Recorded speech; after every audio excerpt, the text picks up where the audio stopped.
Bueno, finalmente, ¿no? Se decidió cambiar, desistir de querer enviar al expresidente Pedro Pablo Kuczynski a prisión por 3 años. Le han dado o le van a dar al Ministerio Público, ha solicitado ya el arresto domiciliario porque su situación médica se ha complicado. Estamos con el doctor Walter Mogrovejo, él es médico cardiólogo y director del Instituto Cardiovascular de las Américas, para que nos explique un poco los términos médicos que ha salido de este informe del expresidente Kuczynski. Y le agradezco en principio que nos acompañe esta tarde, doctor. Gracias, Omar. Parte, digamos, la información médica que tenemos daba un resultado sumamente preocupante. Se lo leo para que lo traduzca al público, ¿no? Dice: el exmandatario Kuczynski presenta taquicardia ventricular no sostenida, es decir, esporádica, con riesgo de descompensación ante situaciones de estrés, con potencial riesgo de fibrilación ventricular, y acá la palabra que preocupa sumamente, y muerte súbita. Esto es, a simple vista, suena gravísimo. Bien, yo he leído también el parte y hay que distinguir dos cosas. Y siempre en medicina actuamos así: lo urgente y lo importante. Lo urgente es lo que se hizo. Si es un paciente añoso que ha venido con una arritmia supraventricular que se llama fibrilación auricular, y algo que me preocupó cuando leí fue aumento de enzimas con dolor de pecho. Eso en todo el mundo se conoce como infarto ST no elevado, infarto al corazón ST no elevado.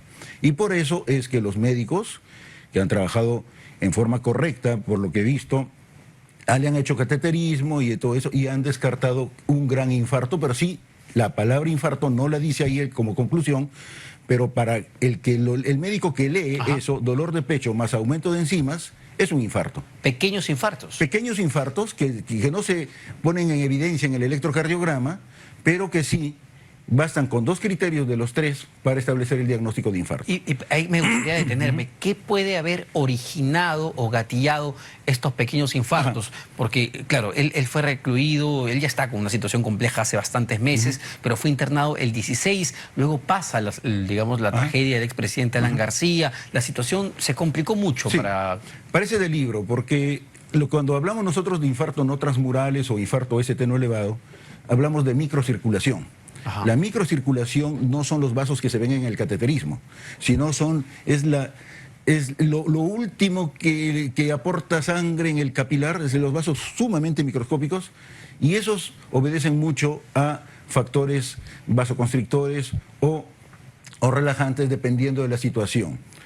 ¿Es anímico por eso? ¿Es anímico? Es anímico, incluso hay un exponente extremo que se llama síndrome de Takotsubo, que se ve generalmente en personas de 40 años cuando cuando tienen una noticia inesperada, la pérdida de un hijo, de una madre, etcétera. Se contrae todo eso fuertemente y origina un infarto, que tiene buen pronóstico, pero finalmente es un infarto. Claro, pero para una persona de 40 quizás lo pueda resistir. Estamos hablando de una persona de más de 80 años. Así es. Entonces, ¿cómo han procedido los médicos de la clínica? Sí. Es correcto, eso es lo que hacemos en todo el mundo en estos momentos los cardiólogos. Frente a una cosa urgente, grave, establecemos todos los mecanismos de cateterismo cardíaco, etc. Lo otro es lo importante. ¿Qué pasa? Aquí ya uno tiene que hablar de riesgos. Para que entienda la gente, nosotros hablamos de seguridad, que es lo opuesto a riesgos. Los márgenes de seguridad que tiene el paciente, por lo que he leído y basado en lo que está expuesto y de público conocimiento, han disminuido notablemente, tanto para el sangrado o para la formación de coágulos. ¿Han disminuido, perdón, acá, desde que fue internado a la fecha? Así es. Yo lo que veo ahí, de acuerdo, reitero, basándome en el informe. Primero dice que tiene un estado de anticoagulación inestable, no controlado.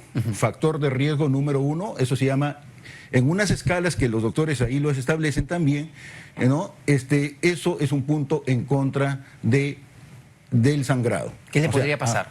Podría sangrar el paciente. Sumado a la edad, más de 75 años, un paciente tiene 2 puntos en esa escala que agravan su pronóstico. Y también el hecho de tener hipertensión arterial no controlada. Todo eso agrava el pronóstico de un paciente. Por lo tanto, estamos hablando de seguridad. La seguridad de 100% se achica.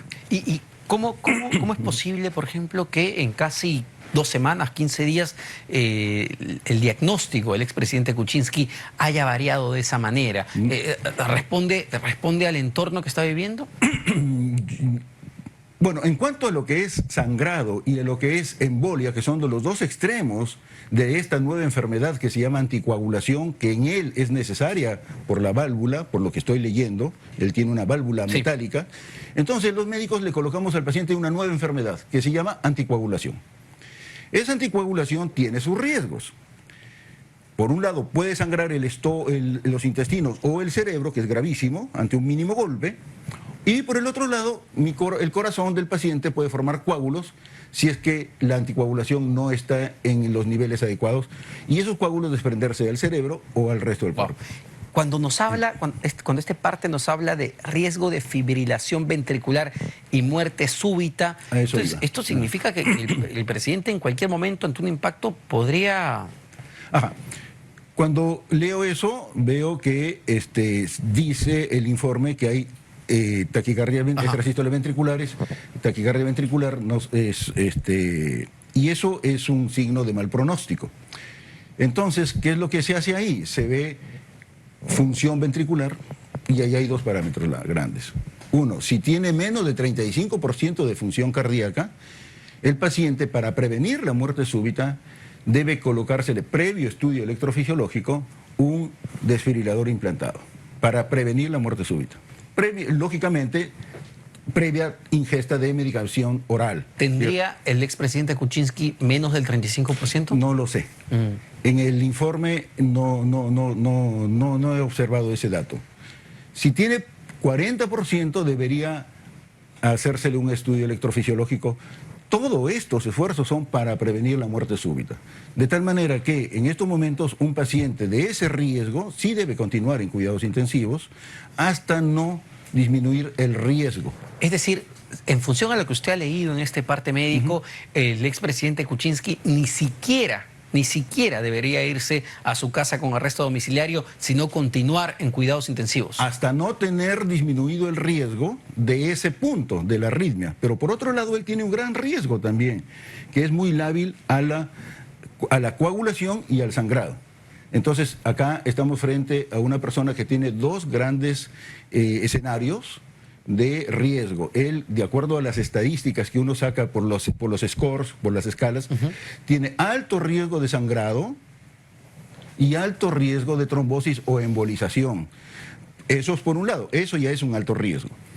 Por otro lado, algo que yo no podría decir si es un alto riesgo o no, pero sí tendrían que disminuir el riesgo de muerte súbita colocándole haciéndole los estudios que pueden indicar la colocación de un desfibrilador implantable o medicación antiarrítmica controlada. En algún momento en su resolución judicial, cuando se le dio la prisión preventiva por 3 años, dijeron que esto podía ser tratado sin ningún problema, digamos, encerrado con una prisión. ¿Usted como médico hubiese recomendado eso? Yo creo, y disculpe que diga, de acuerdo a lo que dice el reporte, sería irresponsable decir esa frase. Bueno, qué bueno que el Ministerio Público entonces ha dado marcha atrás y ya no pide la prisión, digamos, la prisión preventiva, sino al menos el arresto domiciliario, pero como vemos y vamos viendo, todavía el expresidente Pedro Pablo Kuczynski tiene que estar en cuidados intensivos. Creo que sí. Perfecto, doctor Walter Mogrovejo, médico cardiólogo, director